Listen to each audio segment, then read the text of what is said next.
tous, bienvenue sur la 7e manche du championnat du monde des rallyes 2003, le rallye de Chypre. Ici, dans cette île en pleine Méditerranée, va se dérouler une véritable course de lenteur sur un parcours très sinueux, très cassant, très piégeux et par une chaleur extrême. C'est parti tout de suite pour la première étape. La question, est-ce que Marco Martin, vainqueur à l'Acropole il y a 15 jours, va confirmer ou au contraire, les Peugeot et les Citroën qui avaient gagné les 5 premiers rallyes en début de saison, vont-elles poursuivre sur leur lancée? Tout de suite donc les images de la première étape, un début de réponse avec un petit équipement indispensable pour le spectateur à Chypre, c'est ce masque contre la poussière.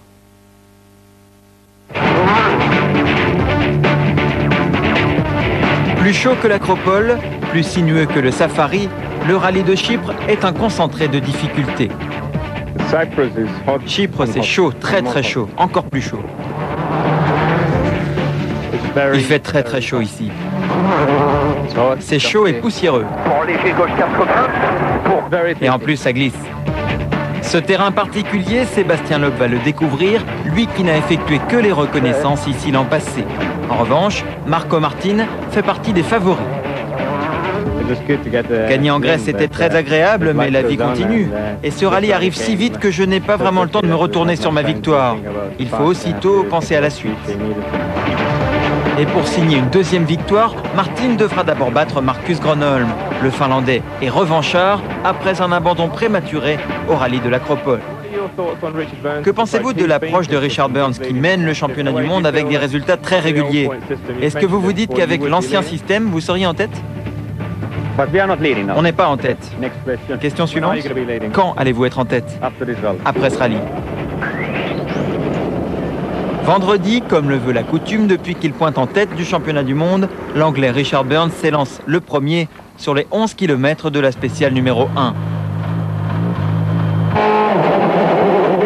À lui de composer avec les désagréments de ce privilège, une piste sans adhérence et une motricité quasiment impossible à trouver. Carlos Sainz, son suivant immédiat au championnat, est confronté au même problème. L'Espagnol apprécie pourtant le rallye de Chypre qu'il a déjà gagné avec Ford. Mais cette fois, Sainz pilote une Citroën Xara, voiture qui n'a jamais roulé sur cette épreuve, et ça ne se passe pas vraiment comme il le souhaiterait. Nous savons pas bien roulé dans les deuxième spéciale. C'est difficile à accélérer dans la voiture. Je trouve qu'il me manque un peu de grippe. Alors après, il me manque de confiance aussi. Pour Sébastien Loeb, la situation est encore pire. Après son abandon précoce en Grèce, le Français est sous pression. En ce début de rallye, il cherche ses marques et finit la première spéciale au 19e rang. C'est la première fois que je roule sur un terrain aussi sinueux et il faut trouver un style efficace. Je sais qu'il faut être propre pour être efficace. Peut-être que j'en ai fait un peu trop dans la première, j'ai voulu être trop propre. Au niveau des réglages amortisseurs, on n'était pas super bien non plus. On a modifié un petit peu entre les spéciales. Et je pense que c'est ce qui explique qu'on a perdu pas mal de temps dans la première spéciale. Citroën paye la nouvelle réglementation. Pour des raisons économiques, il est interdit de mener des essais outre-mer dans les pays qui accueillent un rallye. Les hommes de Guy Fréquelin partent donc dans l'inconnu. Avec le phénomène du balayage de la piste, les leaders du championnat du monde souffrent. 2 pilotes seulement arrivent à limiter les dégâts. Marcus Gronholm, 5e, et Peter Solberg, 4e. Pour le reste, les meilleurs temps en cette première étape viennent de l'arrière du peloton et en particulier d'Ari Rovanperä. Après un mauvais début de saison, le Finlandais s'élance en 11e sur la piste et il s'installe en tête du rallye. Oui, c'est vrai, c'est un bon départ. Mais on verra comment va se passer le prochain tour. Les 2 spéciales à venir sont si difficiles pour mes pneumatiques. J'essaie pourtant de rouler propre, car si jamais j'abîme mes pneus trop tôt dans la spéciale, je vais perdre du temps sur la fin du parcours. Mais bon, on verra. 13e pilote à s'élancer, Didier Auriol s'offre le 3e temps de la première spéciale. Un beau départ pour le Français et sa Skoda Octavia, qui dispute là sa toute dernière course. Elle sera remplacée par la Fabia dans un mois au rallye d'Allemagne. On a fait un très bon temps dans la première spéciale, mais il faut voir que la route se nettoie un petit peu aussi. Mais enfin, bon, le temps est bien. Et la grande spéciale, c'est vraiment très difficile pour nous. Ça tourne beaucoup, c'est très très étroit, très sinueux. Et bon, on a roulé et pas trop mal. Je pense que le temps est pas mal non plus. Enfin, la sensation du jour vient de Gilles Panizzi. Au volant d'une 206 privée, suivi par l'équipe Bosian, le roi de l'asphalte prétend à une couronne sur la terre. Il occupe une belle deuxième place à la mi-journée. Les routes sont vraiment très étroites, c'est lent, il y a tout qui monte en température, les pneus, le moteur, l'intérieur de l'habitacle et les pilotes. 36 km c'est vraiment long, le rythme est très lent, trop lent. Il faut faire avec et il faut essayer malgré ça de savoir bien freiner. C'est un peu comme le Monte-Carlo quand tu es en slick sur la glace. Savoir bien freiner pour sortir le plus en ligne possible des courbes, pour amorcer le virage qui vient, etc. Parce qu'il n'y a que des virages ici. Après le succès de Martin à l'Acropole, l'équipe Ford revient sur terre. Pour l'Estonien, pas de problème, mais François Duval est ralenti dès les premiers kilomètres. Boîte de vitesse récalcitrante, le Belge va même être obligé de s'arrêter dans la spéciale 2 pour enclencher le changement de vitesse manuel. Duval perd 1 minute 20. C'est vrai que ça commence moins bien que d'habitude et bon, c'est normal, la voiture est un peu nouvelle. Première spéciale, ça va, j'étais très prudent. Et dans la deuxième, à moitié de spéciale, j'ai commencé à perdre les différentiels et à 5-6 km avant l'arrivée, j'avais plus de boîte de vitesse, j'étais calé en quatrième. Et ici, c'est déjà rare qu'on met la quatrième, mais je l'ai peut-être mis 2 fois sur la spéciale et c'est au moment où c'est resté calé. On est repassé en manuel, mais c'est tellement bosselé et ça tourne beaucoup. On a eu difficile à trouver le clips pour revenir en manuel. On s'est arrêté même. Puis on est reparti et on a perdu beaucoup de temps. La chaleur fait des malheurs. Après Duval, Tony Gardemeister est confronté à des problèmes de pression d'essence qui le rejettent à 1 minute 30 du leader et l'oblige à une séance de mécanique. Avec les 206, les Subaru Impreza sont relativement épargnés. Cette robustesse permet à Mäkinen et à Solberg de prendre un excellent départ. Le Finlandais brille dans l'enfer de l'Agudera, une spéciale de 38 km, très cassante. Un enfer pour les pneumatiques. Et comme une seule roue de secours est autorisée à Chypre, les équipages ne peuvent pas mettre 2 pneus neufs à l'avant entre 2 épreuves spéciales sans assistance, comme ils pouvaient le faire à l'Acropole. En Grèce, on a droit à 2 roues de secours, ce qui permet au pilote qui fait 2 spéciales de prendre ces 2 roues de secours, de les mettre à l'avant. Ces 2 roues avant qui sont un petit peu usées, les mettre à l'arrière. Ici, le règlement n'autorise qu'une seule roue de secours, donc on voit une très grosse différence entre l'avant droit et l'avant gauche. Donc ça veut dire que le pilote change une roue, alors laquelle ? Il change une roue l'avant droite, puisque suivant le type de virage, il demande où la roue de secours en avant gauche ou en avant droite. Ici, c'était l'avant droite qui était changée. Dans la spéciale numéro 3, les concurrents empruntent le même tracé que dans la première spéciale. Le phénomène de balayage a disparu et Marcus Gronholm passe à l'attaque. Les 11 km de ce chrono sont avalés beaucoup plus vite qu'au premier tour. Harry Rovanperä est encore le plus rapide.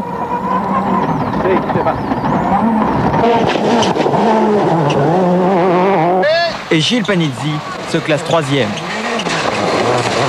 Entre les deux s'intercale Marcus Gronholm qui améliore de 26 secondes son chrono du premier passage.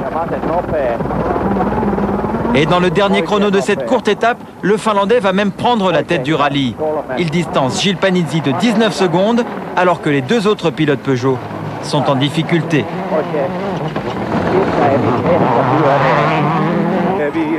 Harry Rovanperä perd 30 secondes sur un problème de boîte de vitesse. Richard Burns, lui, connaît un problème hydraulique qui affecte aussi le changement de vitesse. Mais cette épidémie n'affole pas Gronholm, nouveau leader du rallye, épargné.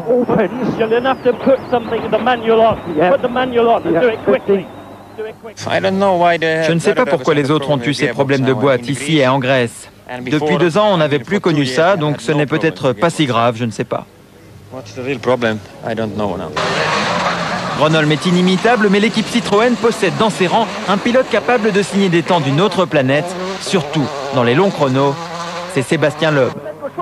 Dans la 4e spéciale, le Français améliore d'1 minute 16 son temps du premier passage. Il termine sur les talons de Gronholm, malgré ce tête à queue. Je suis vraiment parti à l'attaque, j'étais bien dans la voiture, j'étais un petit peu optimiste sur un freinage. Je fais un tête à queue dans le virage, c'était très étroit, j'ai manœuvré pour repartir, on perd une bonne dizaine de secondes je pense, donc, et on fait le deuxième temps à 1 seconde, donc c'est vrai que ça a très bien marché. C'était une longue spéciale, 38 km, je pense qu'on a fait la différence aussi sur la fin, il fallait garder le rythme parce que c'est long, il fait chaud dans la voiture et j'ai vraiment tout donné, on fait un très bon temps, donc c'est encourageant pour la suite. Tommi Mäkinen n'est pas récompensé de son beau début de rallye. 4 km après un choc contre un rocher, le Finlandais devra s'arrêter pour changer sa roue.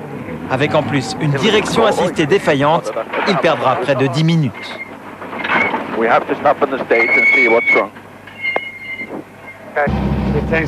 Nous avons changé la roue dans la spéciale. On a dû s'arrêter pour réparer. Peter Solberg devient alors le survivant de Subaru. Le Norvégien aborde prudemment ce rallye très rude, une stratégie payante. Je me sens bien, nous sommes dans une position qui me plaît. Ça s'annonce bien pour les 2 prochains jours. Le héros de cette première étape s'appelle Gilles Panizzi, derrière 3 pilotes nordiques qui n'ont plus rien à prouver sur la terre. Le roi de l'asphalte essaie de se faire une place au soleil. Quand tu rentres 4e, après une journée quand même qui est difficile au niveau, je dis sur le plan physique, au niveau des spéciales qui sont quand même difficiles, il ne faut pas oublier quand même que c'est de la terre. Une 4e place après une première journée, c'est la première fois que ça nous arrive, donc on ne peut pas être mécontent quand même. Au classement, les écarts sont faibles malgré le terrain très cassant. De Grönholm à Macrae, les 6 premiers sont groupés dans la même minute. Après un coup de poker dans un choix de pneus, Didier Auriol a perdu 2 minutes, mais pas tous ses espoirs de marquer des points. Pour terminer cette première étape, on voulait vous faire découvrir une petite astuce qui permet d'établir son propre classement lorsqu'on est tout simplement spectateur au bord d'une spéciale. Regardez, arrive la Peugeot 206 de Richard Burns. Top chrono, au passage de la 206 dans le guet, j'ai déclenché mon chronomètre. Carlos Sainz s'était lancé précisément 3 minutes derrière Burns. Il suffit d'attendre l'Espagnol pour savoir s'il est en avance ou en retard sur l'Anglais. Et voici maintenant la Citroën Xara de Carlos Sainz qui décolle. Le chronomètre tourne 2,56, 2,57, 2,58. Top chrono, 2 minutes 58 secondes 55 centièmes. Carlos Sainz a donc repris 1,5 seconde à Richard Burns sur les premiers kilomètres de cette spéciale.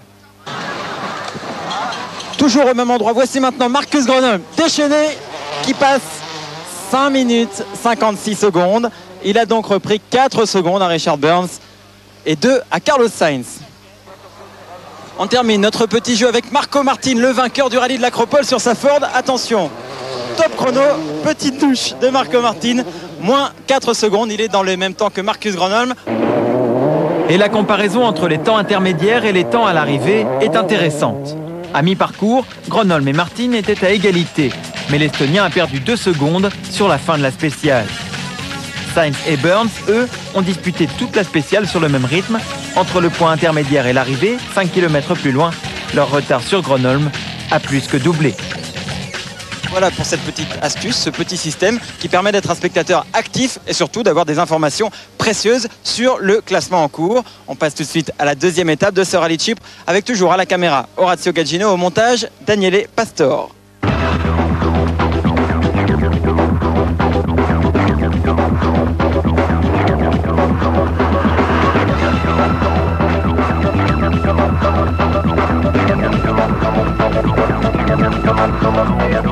Au matin de la 2e étape, le sourire de certains pilotes est de façade. Devant leur capot, la journée s'annonce longue, cassante, terrible pour les hommes et les machines. Et dès les premiers kilomètres, c'est l'hécatombe pour l'équipe Ford. Premier équipage à mordre la poussière, François Duval et Stéphane Prévost, les Belges, doivent s'arrêter, moteur cassé. On était bien partis aux intermédiaires et bon, malheureusement, après 6 km à mon tableau de bord, ça flashait qu'il n'y avait plus de pression d'huile. Et quand il n'y a plus de pression d'huile, on est obligé de s'arrêter, sinon le moteur il risque de casser. Et de toute façon, il va casser si on continue. Bon, c'est dommage, mais il y avait quand même au moins 20 cm d'ornière avec beaucoup de poussière. Et là, malheureusement, il y a beaucoup de poussière et de sable qui sont rentrés dans les radiateurs et dans la boîte à air. Donc malheureusement, c'est l'abandon pour nous. Mais bon, quand la voiture fonctionne, elle va très bien. Donc je suis confiant pour le reste de la saison. Marco Martin ne refera pas le coup de l'Acropole. Au même endroit que Duval, sa Ford Focus souffre du même mal. C'est l'abandon aussi pour l'Estonien sur un problème identique à celui qu'il avait arrêté en Argentine.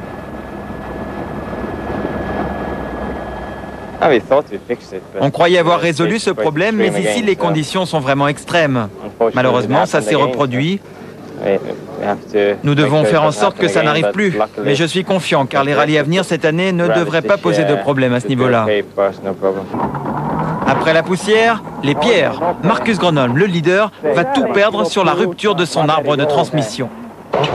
La casse se produit au plus mauvais moment. au début d'une série de 3 spéciales et de 58 km chronométrés sans assistance. Dans un premier temps, Gronholm perd 1 minute. L'arbre de transmission a cassé. C'est arrivé au départ de la spéciale quand j'ai embrayé. Nous n'avons plus que 2 roues motrices à l'avant. Et qu'est-ce que vous allez faire? Je ne sais pas, peut-être arrêter. Mais Gronholm ne renoncera pas sans lutter. Le Finlandais et son copilote tentent une réparation sur la courte liaison entre les 2 spéciales. Après un abandon à l'Acropole et des problèmes mécaniques en Turquie, voici à nouveau un rallye qui tourne à la catastrophe pour le double champion du monde, qui va quand même prendre le départ de la spéciale numéro 6. Peine perdue, sur un parcours extrêmement cassant, l'embrayage de la 206 n'en peut plus. C'est l'abandon.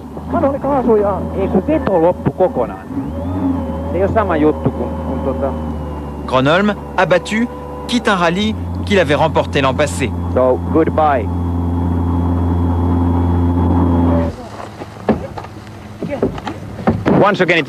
Encore une fois, je n'y suis pour rien. Et ça fait la 3e fois que ça m'arrive. Il y a toujours quelque chose. Vous êtes déçu? Ah oui. Gronholm à l'hôtel, Solberg se retrouve en position idéale, mais le rallye est encore long. Retour sur le rallye de Chypre, la 7e manche du championnat du monde, avec une 2e étape placée sous le signe des Subaru. Tommi Mäkinen, quadruple champion du monde, semble en pleine forme. Après les 10 minutes perdues dans la première étape, le Finlandais s'offre un baroud d'honneur. Il pousse sa voiture à la limite et signe 4 meilleurs temps. Mais sa prestation est émaillée d'un nouveau contretemps. Roue arrière cassée, Mäkinen perd 25 minutes dans la spéciale numéro 6. Il répare, mais son retard trop important l'obligera à abandonner. La seule Subaru encore en course occupe la position idéale. Peter Solberg s'est installé en tête depuis la première spéciale de la journée.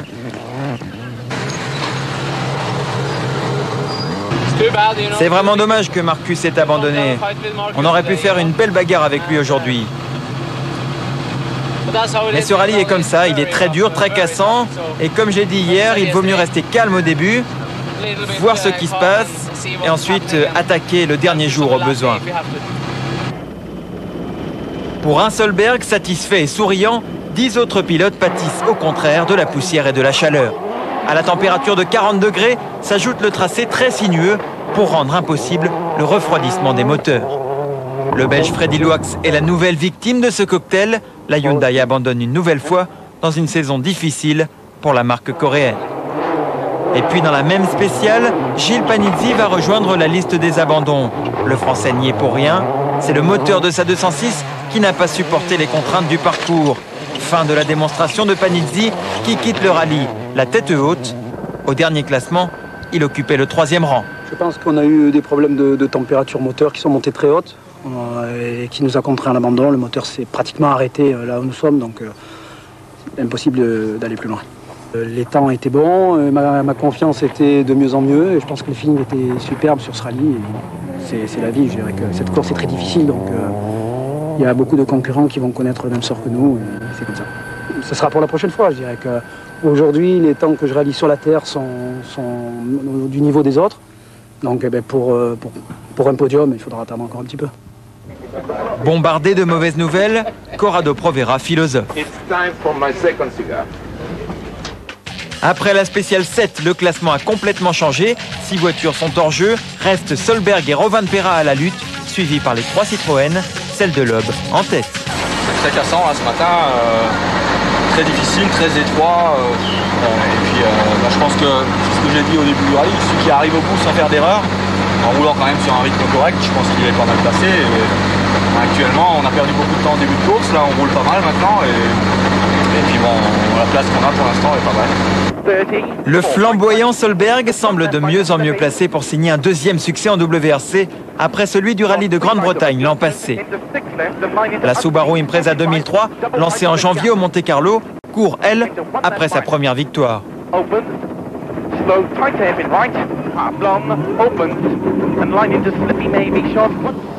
Pour Solberg et son équipe, l'obstacle s'appelle Harry Rovanperä et cet obstacle devient de plus en plus menaçant au fil de la 2e étape. Coup sur coup, le Finlandais grignote par 2 fois son retard. Après les 5 secondes et demie grappillées ici, dans la spéciale 9, Rovanperä revient à moins de 5 secondes de Solberg au classement général. Et il représente désormais la dernière chance de Peugeot, car Richard Burns abandonne après l'arrivée de cette spéciale. Fin de série pour l'Anglais qui occupe la tête du classement du championnat du monde en accumulant les petits points. Burns avait marqué dans tous les rallyes cette saison. Le petit épicier du mondial va finir par garer sa 206 en surchauffe dans un quartier commerçant à 2 km du parc d'assistance. Plus spectaculaire est l'abandon de Tony Gardemeister. Le Finlandais réussit à sortir de la route dans ce rallye couru à 70 km/h de moyenne, ce qu'aucun autre pilote officiel n'a fait pendant le week-end.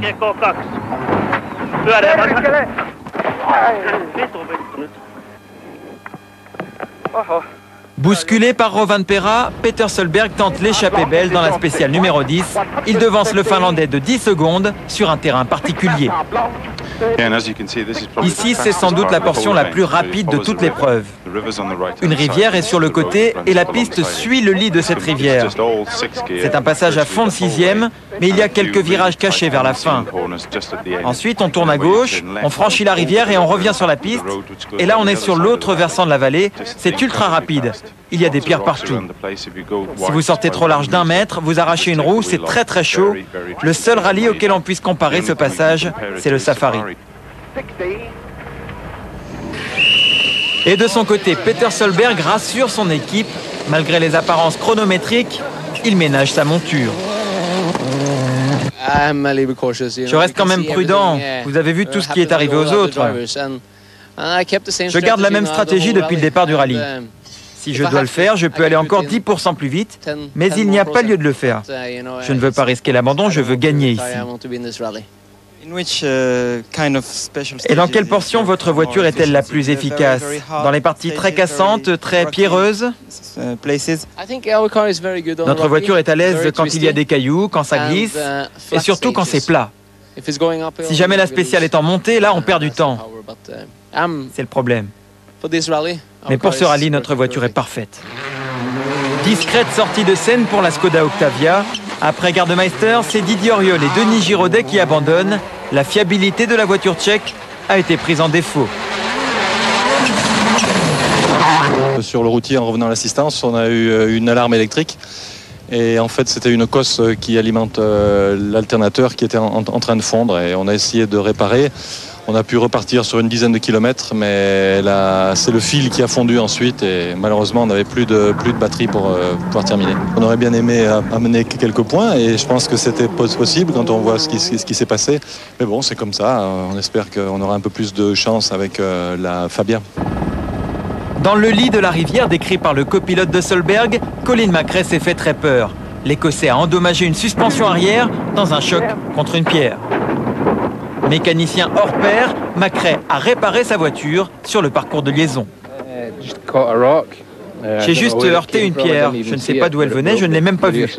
Ça a cassé notre suspension arrière et ça nous a fait sortir de la route, mais on a pu continuer quand même. Les Citroën Xara réalisent une belle prestation d'ensemble. Depuis le départ, elles forment le trio le plus fiable, à défaut d'être le plus rapide. 5e, Sainz est devancé par Colin McRae, ce qui n'était pas le cas lors des derniers rallyes. L'Écossais, ancien vainqueur à Chypre comme Sainz, a pris un meilleur départ que l'Espagnol. Mais les deux pilotes d'expérience sont dominés par Sébastien Loeb. L'Alsacien a fait complètement oublier qu'il n'avait jamais couru sur ce terrain. L'objectif maintenant, c'est de ramener la voiture. Effectivement, on est à 2 ou 3 minutes de la voiture de Rovanperä qui est devant nous. Donc c'est pas jouable, on peut pas essayer de le chercher. Et derrière nous, il y a Colin McRae à environ 45 secondes. Donc c'est logiquement largement jouable de maintenir cette place et c'est ce qu'on va essayer de faire demain. Le coup de rein de Solberg a porté ses fruits. Le Norvégien a 25 secondes d'avance sur Rovanperä avant les 6 dernières spéciales. Il ne reste que 7 voitures officielles en course sur 16 au départ. Cette hécatombe permet au jeune Hirvonen de se mettre en valeur. Le 3e pilote Ford, au volant d'un ancien modèle de la Focus, plus fiable que sa descendante, occupe la 6e place. Il devance la Hyundai survivante, celle d'Armin Schwarz. L'Allemand n'est pas épargné par les ennuis, mais il poursuit son parcours, synonyme de points importants au championnat du monde. On a quand même réussi à trouver un petit coin d'ombre pour échapper un petit peu à la canicule de ce rallye de Chypre et s'installer parmi les spectateurs au milieu de ce public qui est assez nombreux. Vous savez que le rallye de Chypre se bat pour conserver sa place en championnat du monde des rallyes. Il est menacé car l'an prochain, il devrait y avoir l'arrivée du rallye du Mexique et avec le rallye de Chypre, le rallye de l'Acropole et le rallye de Turquie dans un même périmètre, il n'y aura sans doute pas de place pour tout le monde. Dimanche matin, il reste 6 spéciales à disputer et à peine plus de pilotes au départ. Depuis 48 heures, ce rallye a décimé un peloton, pourtant bien fourni.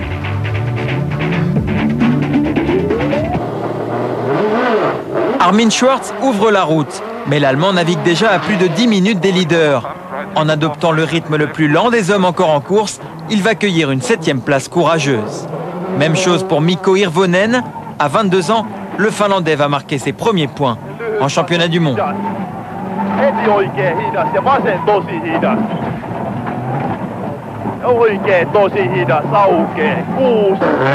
En fait, les positions semblent bien établies dimanche matin et surtout, elles semblent convenir à tout le monde.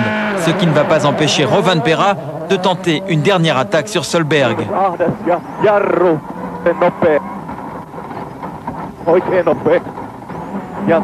Les 19 km de la première spéciale constituent l'une de ses ultimes chances. Mais pour le Finlandais, c'est peine perdue, car Peter Solberg a du répondant. Il remporte cette première spéciale. Depuis le départ du rallye, c'est la 8e fois qu'une Subaru Impreza signe un temps scratch. Le Norvégien n'a pas menti, il en avait encore sous le pied. Après ses premiers kilomètres, il accroît son avance au général de 3 secondes et 8 dixièmes.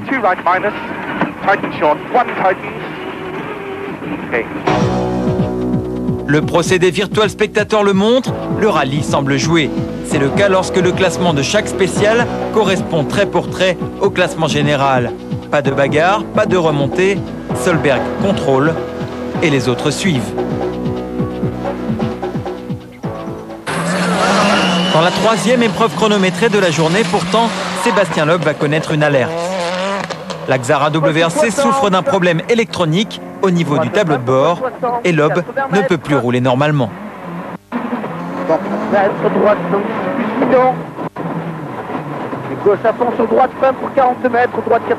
Le vainqueur du Monte Carlo perdra 20 secondes, mais son ennui arrive au bon moment, juste avant que les équipages ne rejoignent le parc d'assistance dans la station balnéaire de Limassol. L'équipe Citroën a un peu de travail, mais chez Subaru tout va bien pour les mécaniciens comme pour Oliver, le fils de Peter Solberg. Ce sera une victoire très importante pour vous et pour votre équipe. Oui, ce sera important pour le championnat et pour la suite de l'année. Le plan, c'était déjà de gagner en Grèce, mais ça ne s'est pas produit. Enfin, ici, ça s'annonce bien.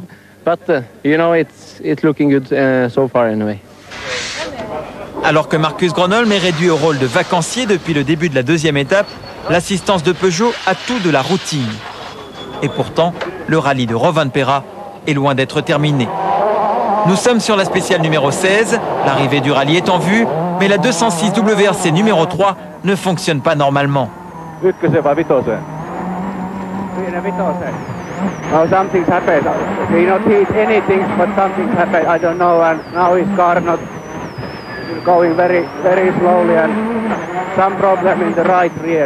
Harry Rovanperä souffre d'un problème de transmission à l'avant gauche. La 206 n'a plus que 3 roues motrices. Elle est délicate à piloter et fragile. À tout instant, le Finlandais peut tout perdre. Entre les 2 premières spéciales, Rovanperä et son copilote tentent une réparation. Mais il n'y a rien à faire. Guidé par radio depuis l'assistance, l'équipage Peugeot peut seulement limiter les dégâts. Il a déjà perdu 1 minute 05 sur Loeb et il reste 2 spéciales à parcourir. Avec la pluie qui arrive et qui rend la surface encore plus glissante, c'est un Rovanperä en détresse qui entame une course contre la montre. Mais la chance du Finlandais, c'est que Loeb ne semble pas décidé à tenter le tout pour le tout. La 3e place au général est déjà une satisfaction pour le Français qui pense aussi à son capital de points au championnat du monde. Mais même sans attaquer, Loeb reprend des secondes par dizaines à Rovanperä. Spécial terminé pour Daniel. À 4 km de l'arrivée, le Finlandais, en panne, n'a plus que 20 secondes de marge. Une misère dans ce combat inégal. Et pourtant, pour 2 secondes et 8 dixièmes, la Peugeot va conserver sa deuxième place.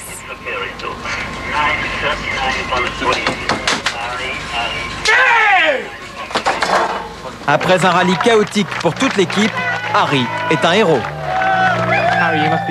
Harry, vous devez vraiment être très heureux. Oui, je suis content, j'avais besoin de ce bon résultat, de ces 8 points. Mais mon impression, c'est aussi que je n'ai fait que mon travail. On pensait que c'était cuit, il restait 3 km, l'écart était très réduit par rapport à l'Aube. Heureusement, il a tenu le coup, la pression, il a roulé au maxi de ce qu'il pouvait rouler. Pour nous, c'est presque une victoire. Et du côté de chez Citroën, pas de regret, ou presque. Forcément, il y a un petit regret, mais quelque part, je me dis que Harry, il a bien mérité cette deuxième place. Il s'est battu tout le week-end pour la première. Et là, il a failli tout perdre sur un problème mécanique, donc ça n'aurait pas été sympa pour lui. Et nous, tout ce qu'on voulait, c'était être troisième. C'est ce qu'on a réussi à faire, donc c'est très bien comme ça. Sébastien Loeb est heureux, son équipe l'est également. En signant un seul temps scratch sur 18 spéciales, avec Carlos Sainz, les 3 Xara rentrent dans le top 5. On a démontré qu'on avait une voiture qui était vraiment très fiable, puisque 3 au départ, 3 à l'arrivée, sur le rallye qui semble être a priori le plus dur de la saison, en tout cas de ce qu'on a vu depuis le début de saison. Par contre, on a encore un petit peu de travail en développement pour être au niveau des autres en termes de rapidité. Même s'il n'y a que des gens satisfaits dans le dernier parc d'assistance, le plus heureux d'entre eux est évidemment Peter Solberg, à l'instant où il franchit la ligne d'arrivée.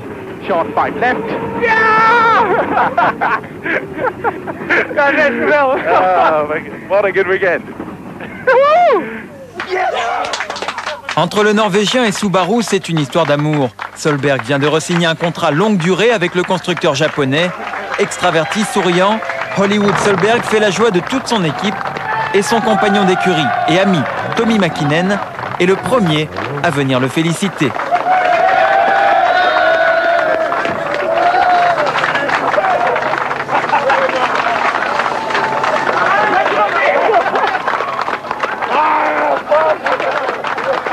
Well done, Peter. Bravo Peter. Pouvez-vous nous dire si le sentiment est le même par rapport au rallye de Grande-Bretagne? La première victoire est toujours spéciale, mais je dois dire que je suis très heureux. En fait, on en veut toujours plus et maintenant je veux gagner le championnat. Je pense déjà à la prochaine victoire. On aurait pu gagner en Turquie, en Grèce, mais ça n'est pas arrivé. Il faut réunir tellement de paramètres. Enfin, aujourd'hui, je suis vraiment un homme heureux. Depuis hier matin, on est en tête. Spécial numéro 5, il en restait 13.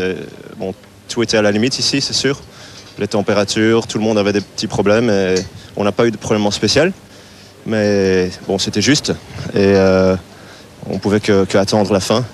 Donc c'était assez stressant. Mais l'équipe a fait un travail parfait.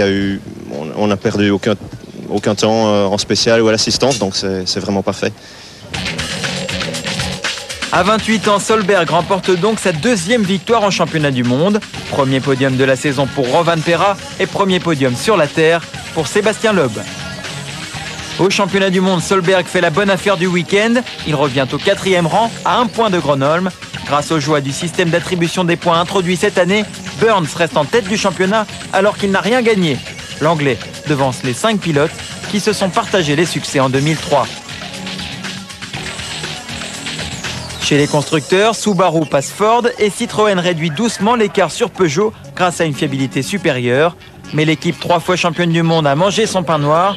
Chypre était le dernier rallye cassant de la saison. On termine cette émission sur le sourire d'un pilote heureux, Peter Solberg. Félicitations Peter, deuxième victoire en championnat du monde. Il s'en va rejoindre le podium. Le prochain rendez-vous du WRC, c'est le rallye d'Allemagne. Dans un mois sur l'asphalte. Souvenez-vous, l'an dernier, c'est Sébastien Loeb qui avait remporté ce rallye. Ça devrait lui donner des idées pour cette nouvelle édition. Bonne fin de soirée sur TF1. Merci de nous avoir suivis. Au revoir.